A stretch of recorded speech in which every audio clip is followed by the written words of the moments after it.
हमारे पास जो प्रोनाउन होता है वो अपने नाउन के लिहाज से आता है, यानी जैसे अगर नाउन सिंगुलर है तो प्रोनाउन भी सिंगुलर होगा, नाउन अगर मेल है तो प्रोनाउन भी मेल होगा, नाउन अगर फीमेल है तो प्रोनाउन भी उसी के हिसाब से आएगा। इसी तरह अगर वो नाउन बेजान है तो वो प्रोनाउन भी उसी के हिसाब से आएगा। तो इसको कहते हैं प्रोनाउन एंटीसीडेंट एग्रीमेंट। हम देखते हैं कि आयशा कंप्लीटेड हिज असाइनमेंट। अब आयशा लड़की है तो हिज असाइनमेंट नहीं होना चाहिए बल्कि हर असाइनमेंट होना चाहिए था, यह गलत है।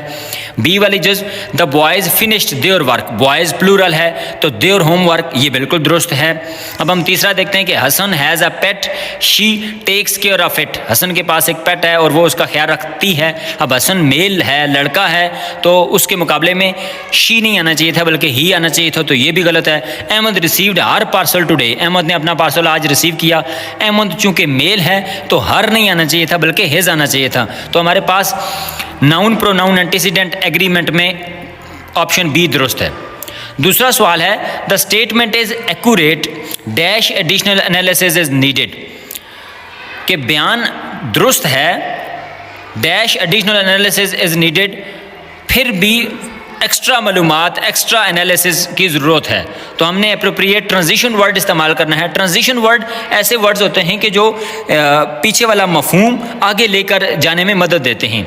इवन सो का मतलब होता है फिर भी, इंडीड बेशक, एज अ रिजल्ट नतीजे के तौर पर, कंसिक्वेंटली का मतलब भी होता है नतीजे के तौर पर। तो यहाँ पर इवन सो ये दुरुस्त ट्रांजिशन वर्ड है। The statement is accurate even so, फिर भी एडिशनल एनालिसिस इज नीडेड, मजीद एनालिसिस की ज़रूरत है।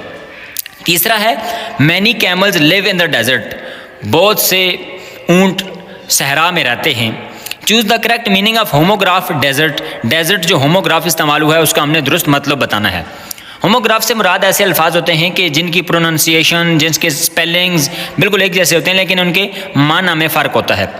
तो हमने डेजर्ट के बारे में बताना है टू अबेंडन समवन, किसी को तर्क कर देना है, छोड़ देना। अ स्वीट डिश, एक स्वीट डिश, मीठी dish. A type of plant या अ ड्राई सैंडी लैंड। तो डेजर्ट यानी सहरा, चूँकि कैमल्स जो हैं वो आमतौर पर सहरा का जहाज़ कहा जाता है कैमल को, तो इसलिए यहाँ पर सहरा की बात हो रही है। और सहरा वो जगह होती है जहाँ पर रेत ही रेत होती है, दरख्त नहीं होते, तो इसलिए अ ड्राई सैंडी लैंड ये दुरुस्त जवाब है।